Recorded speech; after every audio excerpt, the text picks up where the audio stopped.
आपको मालूम है हमारे आका सल्लल्लाहु अलैहि वसल्लम ने बीवी का कितना ख्याल फरमाया, कितना ख्याल फरमाया। एक मर्तबा एक साहबी आए और आकर कहा कि अल्लाह के रसूल सल्लल्लाहु अलैहि वसल्लम, आपको हमारे घर खाने की दावत है, आपको हमारे घर खाने की दावत है। मुस्लिम शरीफ की रिवायत है, आपको हमारे घर खाने की दावत है। हमारे नबी सल्लल्लाहु अलैहि वसल्लम ने क्या पूछा, आयशा तुम आई, मैं आयशा को भी लेकर आऊं, मेरी बीवी को साथ में लेकर आऊं?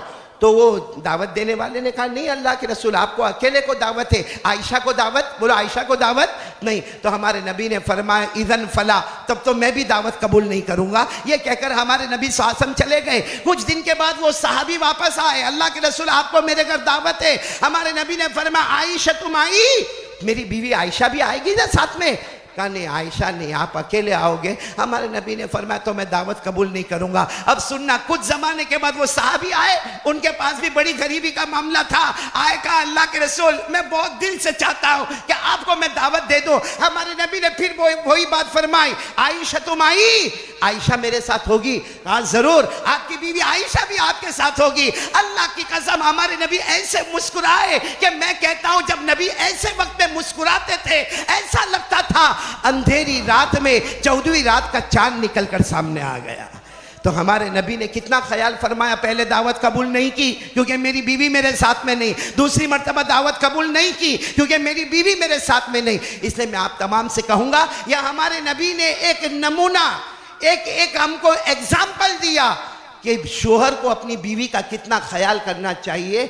मुझे तो समझ में नहीं आता मौलाना हबीब साहब, हमारे समाज में और हमारी सोसाइटी में और हमारे ये बहुत अजीब व गरीब मामला है। कोई बीवी के ऊपर हाथ उठाता है, कोई बीवी को धक्के देता है, कोई बीवी को कहता है तेरी माँ ऐसी तेरा बाप ऐसा, अरे कोई बीवी को तलाक देता है, डिवोर्स देता है। मेरे प्यारों अल्लाह की कसम ये बहुत बड़ा गुनाह है। बीवी के ऊपर हाथ उठाना, बीवी के ऊपर शक करना, बीवी को धक्के देना, बीवी को उसके माँ बाप के गालियां देना और बीवी से जहेज का बार बार मुतालबा करना, ये हराम है मेरे प्यारों। क़यामत में इसका जवाब देना होगा। बल्कि आपको ताज्जुब होगा, बुखारी शरीफ की रिवायत है कि एक मरतबा हमारे आका, बोलो मोहम्मदुर रसूलुल्लाह सल्लल्लाहु अलैहि वसल्लम सफ़र में, बोलो हमारे नबी सफ़र में, उस ज़माने में ऊँटों के काफ़िले होते थे, उस पर हौदज होता था, यानी एक छोटी सी डोली बनी होती। उस डोली में हमारे नबी सल्लल्लाहु अलैहि वसल्लम की बीवियाँ हैं, यानी अज़वाज मुताहरात है। और हुआ क्या कि जब वो ऊँट चल रहा है और उसके ऊपर हौदज है और हौदज के अंदर बीवी है और वो ऊँट चल रहा है, एक सहाबी जिनका नाम है अंजशा, बोलो क्या नाम है? कंजशा। उन्होंने क्या किया, कुछ ऐसा पढ़ना शुरू किया जिसको अरबी जबान में हुदी कहते हैं। ऐसा पढ़ना शुरू किया कि ऊंट तेजी के साथ दौड़ने लगे। हमारे नबी हजरत अंजशा के पास गए और जाकर कहा या अंजशा रुवाइदका कवारीर, अंजशा ऊंटों को आहिस्ता चलाओ क्योंकि तुम्हारा तेज चलाने से घर की औरतों को तकलीफ होती है। हमारे नबी ने यह तकलीफ भी बर्दाश्त नहीं की कि सवारी पर औरत बैठी हो और घबराती हो और कोई ड्राइवर तेज चलाता हो। हमारे नबी ने फरमाया मेरी बीवी घबराती है, आहिस्ता चलाओ। अगर हम भी मोटरसाइकिल पर हो, हमारी बीवी हमारे साथ हो, 4 व्हीलर पर हो, हमारी बीवी हमारे साथ हो और हम धनाधन गाड़ी भगाते और बीवी कहती है आहिस्ता हो जाओ, आहिस्ता हो जाओ, आहिस्ता हो जाओ, इंशाअल्लाह उस वक्त भी नबी की सुन्नत जिंदा हो जाए। इसलिए मेरे प्यारों हमें चाहिए कि हम जो शोहर है वो बीवी के साथ अच्छा सुलूक करे, बीवी शोहरों के साथ अच्छा सुलूक करे, क्योंकि ये बहुत ज़रूरी है। अल्लाह ताला ये सारे दुल्हों के निकाह को कबूल फरमावे। मेरे लिए ये जहन में बार बार बात आ रही थी कि कहूँ कि बीवी का भी एक हक होता है, शोहर का भी एक हक होता है। हमारी प्यारी बेटियाँ अपने शोहर का हक अदा करें, हमारे प्यारे बच्चे अपनी दुल्हनों का हक अदा करें। और आज आपकी ज़िंदगी की इब्तिदा होगी, ये एक नई इब्तिदा होगी। हमारे आका सल्लल्लाहु अलैहि वसल्लम ने फरमाया कि जिसने निकाह कर लिए समझो उसका ईमान मुकम्मल हो गया। आज आपका ईमान मुकम्मल हुआ है, आपकी दुआएं कबूल होगी। और सबसे बड़ी बात कि निकाह एक बहुत बड़ी इबादत है। अल्लाह की कसम निकाह इतनी बड़ी इबादत है, इतनी बड़ी इबादत है कि आप थोड़ी देर के लिए सोचे कि सबसे पहले दुनिया में अगर कोई इबादत का वजूद हुआ है तो वो शादी और निकाह की इबादत है। सबसे पहले दुनिया में अगर कोई इबादत आई, बोलो वो क्या है? शादी है, वो निकाह है। हजरत आदम अलैहिस्सलातु वस्सलाम का निकाह हो रहा है जन्नत में। उस वक्त जन्नत में कोई नमाज पढ़ने को नहीं कह रहा, कोई रोजा रखने को नहीं कह रहा, कोई हज करने को नहीं कह रहा। सबसे पहला निकाह जो हो रहा है दुनिया में वो हजरत आदम अलैहिस्सलातु वस्सलाम का हजरत हव्वा अलैहिस्सलातु वस्सलाम के साथ। और आप जरा तवज्जो के साथ सुनना, अल्लाह ने हजरत आदम को ज़ौज यानी शोहर कहा, हस्बैंड कहा, और हजरत हव्वा को ज़ौजा यानी बीवी कहा। अल्लाह ने पहले पारे में फरमाया वक़ुल्ना या आदम उस्कुन अंता व ज़ौजुकल जन्ना वकुला मिनहा रगदन हैसु शि'तुमा।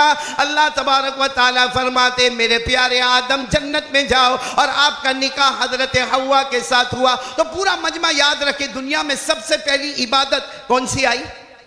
निकाह। बोलो ना, कौन सी आई? निकाह, शादी। और सबसे आखिरी इबादत कौन सी होगी दुनिया में?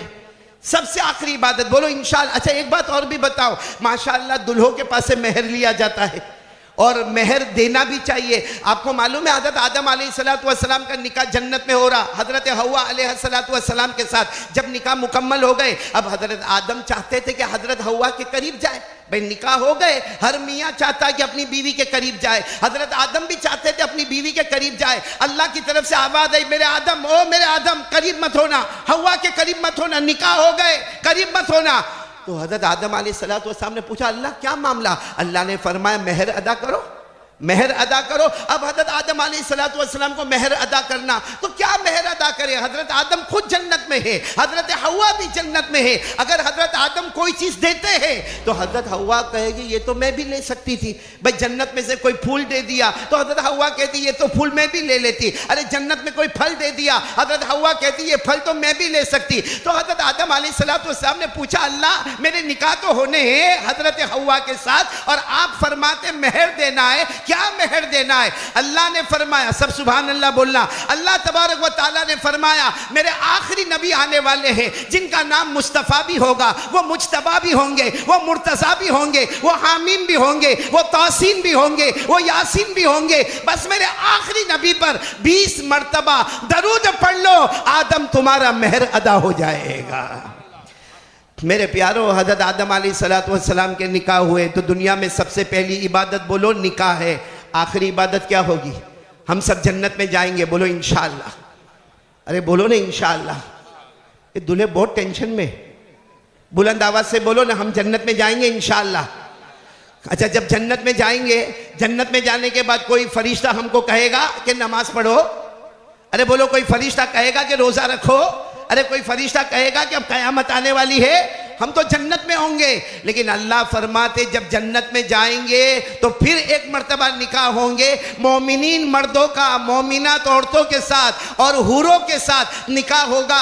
अल्लाह ने 27वें पारे में फरमाया मुत्तकीन अला सुरुरिम मस्फूफा व ज़व्वजनाहुम बिहूरिन ऐन। अल्लाह तबारक व तआला फरमाते जब सारे जन्नती जन्नत में जाएंगे और सारे के सारे अपने मसेरियों पर बैठे होंगे, अल्लाह फरमाते मोमिनीन मर्दों का हम हूरों के साथ निकाह करेंगे। तो मेरे प्यारों ये बात समझ में आ गई कि सारी इबादतों में शुरू में सबसे पहले आने वाली इबादत निकाह है और सबसे आखिरी इबादत भी निकाह है। और एक निकाह हो जाए, भाई सुनो, एक निकाह हो जाए इतना बड़ा सवाब है, इतना बड़ा सवाब है कि हमारे आका मोहम्मदुर रसूलुल्लाह सल्लल्लाहु अलैहि वसल्लम ने फरमाया निकाह करो, तहफ़्फ़ुज़ ईमान का जरिया है, आपका ईमान महफूज हो जाएगा।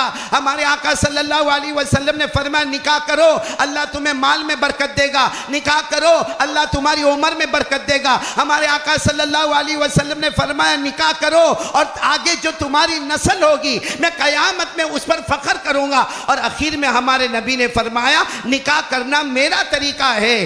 तो मेरे प्यारों एक निकाह पर इतना सवाब है तो अल्लाह की कसम 1300 निकाह पर कितना सवाब होगा। और आज के ये 250 वाले मजमे में अल्लाह कितना सवाब अता करेंगे। चलो मैं एक बात बताऊं, चूंकि निकाह हो रहे हैं माशाअल्लाह, निकाह हो रहे हैं, तो मैं एक बात बताऊं कि शोहर को कैसे होना चाहिए और एक दुल्हन यानी बीवी को कैसे होना चाहिए। ये ज़रूरी है हमें मालूम करना कि यहाँ चूँकि 250 बैठे हुए हैं और हमारे बेटे 250 दुल्हे बने हुए और हमारी बेटियाँ 250 दुल्हनें बनी हुई, तो ये बताना ज़रूरी है कि ब्रेडफोर्ड वाले हाँ, मैंने उनको देखा है वहाँ इंग्लैंड में। तुम गड़बड़ कर गए, तुमने कहा कि जिसके जिसके निकाह होने हैं वो ईसा फाउंडेशन कराएगा, लेकिन जिसको दूसरा करना हो तो आप जिम्मेदारी ले रहे हैं।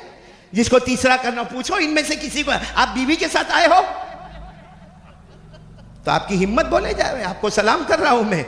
वरना अभी मुझे किसी ने कहा था, सुहेल भाई तिरमिजी, आपकी तवज्जो चाहूंगा, आप बहुत बड़े वकील है, मुझे किसी ने कहा कि मौलाना वो 4 निकाह हो जाने चाहिए। मैंने कहा क्यों होने चाहिए? कहा 2 लड़ेगी तो 2 तो मोहब्बत करेगी, 2 लड़ेगी तो 2 तो मोहब्बत करेगी। मैंने कहा ना, वो जमाना गया, अब 4 निकाह ना होना चाहिए, 2 पकड़ेगी और 2 मारेगी। इलियास भाई आप भी सोच ले इस मामले में, फिर चाहे तो वापस आके कह दे कि मैं अपनी बात वापस ले रहा हूं। और अगर आप कहते हो तो फिर मौलाना हबीब साहब से शुरू करावे। हाँ, ये पठान भाई करे तो फिर हमको हिम्मत आवे, ये पठान है, हम उठ पठान है। खैर, मैं सारे लोगों से कहूंगा, पूरा मजमा मेरा साथ देगा, पूरा मजमा साथ में बोलो, हमारे नबी से बढ़कर कोई नबी नहीं। ऐसे आहिस्ता बोलोगे तो नहीं चलेगा, साथ में बोलो ना, हमारे आका से बढ़कर कोई आका। पूरा मजमा साथ में बोले, हमारे आका से बढ़कर कोई आका नहीं, हमारे ताजदार मदीना से बढ़कर कोई ताजदार नहीं। पूरा मजमा साथ में, मुझे जिस बात पर जाना है पूरा मजमा कहेगा, हमारे नबी वो नबी, बोलो बोलो साथ में बोलो, हमारे नबी वो नबी वो नबी वो नबी वो नबी वो नबी वो नबी वो नबी वो नबी वो नबी वो नबी। अल्लाह की कसम, हमारे नबी वो नबी, उंगली मुबारक से इशारा करे, चांद के 2 टुकड़े हो जाए। बोलो सुभान अल्लाह। आधा इधर हो जाए, आधा उधर हो जाए। अरे इससे बढ़कर हमारे नबी ताजदार मदीना मोहम्मद मुजतबा अहमद मुस्तफ़ा रात के सन्नाटे में अपनी उंगली मुबारक से यूं इशारा करे, फिर यूं इशारा करे, फिर तीसरी मर्तबा इशारा करे। 1400 सहाबा अपनी जबान से बोले, हमारे नबी इशारा करते गए करते गए करते गए। डूबा हुआ सूरज भी, बोलो डूबा हुआ सूरज भी मोहम्मद के इशारे पर वापस आ जाए। बोलो ना सुभान अल्लाह, बोलो ना सुभान अल्लाह। एक मर्तबा बोलो ना नारे तकबीर। हमारे नबी से बढ़कर कोई नबी। अब मैं पॉइंट पर आ रहा हूं, बिल्कुल पॉइंट पर तवज्जो देना, बहुत तवज्जो देना। हमारे नबी की शान तो देखो। एक मर्तबा एक सहाबी आए, बोलो एक मर्तबा एक सहाबी आए और आकर कहा, बिल्कुल घबराए हुए हाँफते कांपते सहाबी आए। हालांकि सहाबा किराम का बड़ा मजमा बैठा है, अल्लाह के रसूल पाक सल्लल्लाहु अलैहि वसल्लम वहाँ तशरीफ फरमा। एक सहाबी आए और बिल्कुल हाँफते कांपते आए और कहा, अल्लाह के रसूल मेरा ऊँट बावला हो गया। उस जमाने में सबसे बड़ी सवारी ऊँट थी। कहा मेरा ऊँट बावला हो गया, यानी वो थोड़ा पागल हो गया। और जब ऊँट पागल हो जाए या बावला हो जाए, किसी को भी सामने देखे तो हमला करता है, अटैक करता है, उसको काटता है, उसको मारता है। तो हमारे आका साहब ने फरमाया, तो ऊँट बावला हो गया या पागल हो गया, आप मेरे पास क्यों आए? कहा अल्लाह के रसूल आप आइए ना, जरा आकर उसे देखे ना। हमारे आका साहब ने फरमाया, चलो मैं चलता हूँ आपके साथ। अरे सारे सहाबा किराम ने कहा, अल्लाह के रसूल कैसे कैसे आप जाएंगे? अरे वो दरवाजा खोलेगा, वो ऊँट आप पर हमला करेगा, वो आपको आकर तकलीफ पहुंचाएगा, और हमको ये बर्दाश्त नहीं कि हमारे नबी सल्लल्लाहु अलैहि वसल्लम को तकलीफ पहुंचे। आप यहीं बैठे, हम जाकर देखते हैं कि ऊँट का क्या मामला। अल्लाह के रसूल पाक सल्लल्लाहु अलैहि वसल्लम, बोलो ना सल्लल्लाहु अलैहि वसल्लम, इतने प्यार से हमारे आका सल्लल्लाहु अलैहि वसल्लम ने फरमाया, अरे तुम्हें आना हो तो आओ, ना आना हो तो ना आओ। मैं जाकर वो ऊँट की खबर लेता हूँ और देखता हूँ कि आखिर मामला क्या है। अरे मेरे तमाम भाइयों बराबर कान खोलकर सुनना, हमारे आका ताजदार मदीना, बोलो मुहम्मदुर रसूलुल्लाह सल्लल्लाहु अलैहि वसल्लम उस दरवाजे पर पहुंच गए जो दरवाजा बंद था। हमारे नबी ने फरमाया दरवाजा खोला जाए। सारे सहाबा ने फरमाया, हमारे नबी पीछे खड़े रहे। अचानक वो ऊँट आप पर हमला करेगा। हमारे नबी ने फरमाया, मुझ पर हमला बोलो नहीं करेगा, क्योंकि जो लोगों के लिए इतने बड़े नबी हो, हमारे नबी सिर्फ ये नहीं कि इंसानों के नबी थे, हमारे नबी सिर्फ जिन्नातों के नबी थे। अरे अल्लाह की कसम ये कह दो कि हमारे नबी सारे नबियों के भी नबी थे, सारे नबियों के भी नबी थे। अब दरवाजा खुला, जो दरवाजा खुला और हमारे आका सल्लल्लाहु अलैहि वसल्लम के सामने दरवाजा खोला गया। जैसे दरवाजा खुला, वो ऊँट जो सामने था, जिसके बारे में यकीन था हमला करेगा, अटैक करेगा या काटेगा या तकलीफ पहुंचाएगा, वो ऊँट आहिस्ता आहिस्ता आगे बढ़ता गया। हमारे नबी सल्लल्लाहु अलैहि वसल्लम अपना कदम मुबारक बढ़ाते गए। ये सारे दुल्हों को मैं सुना रहा हूँ, ज़रा बराबर सुनना, और सारी दुल्हनों को सुना रहा हूँ कि जब हमारे नबी आगे गए और ऊँट सामने आया, ऊँट के जैसे आंखें आंसुओं में भरी हुई है, हमारे नबी सल्लल्लाहु अलैहि वसल्लम की मुबारक आंखें भी आंसुओं में भरी हुई, वो ऊँट आता है और अल्लाह की कसम आकर हमारे नबी को सजदा करता है। बोलो बोलो सुभान अल्लाह। हमारे नबी को सारे सहाबा हैरान कि जो ऊँट हमला करने वाला था वो रोता रोता हमारे नबी को सजदा करता है। तो सारे सहाबा किराम की आंखों में भी आंसू आ गए। फरमाया अल्लाह के रसूल, अगर ये ऊँट आपको सजदा करता है, आप हमें भी परमिशन दे, हम भी आपको सजदा करें। भाई आप हमें भी परमिशन दे, हम भी आपको सजदा करें। मेरे प्यारों सुनना, हमारे आका सल्लल्लाहु अलैहि वसल्लम का जो स्टेटमेंट था, हमारे नबी ने क्या फरमाया? क़ाल रसूलुल्लाह सल्लल्लाहु अलैहि वसल्लम ला यस्जुदु अहदुन लि अहदिन लौ आमुरु अहदन अन यस्जुद लि अहदिन ला अमरतु निसा अन यस्जुदन लि अज़वाजिहिन। हमारे नबी सल्लल्लाहु अलैहि वसल्लम ने फरमाया कोई किसी को सजदा न करे, अल्लाह ने हराम किया कोई किसी को सजदा न करे। लेकिन फिर हमारे नबी ने फरमाया अगर मैं सजदा करने की इजाजत देता, दी नहीं, अगर मैं इजाजत देता, हर बीवी को हुक्म देता कि वो अपने शोहरों को सजदा किया करे।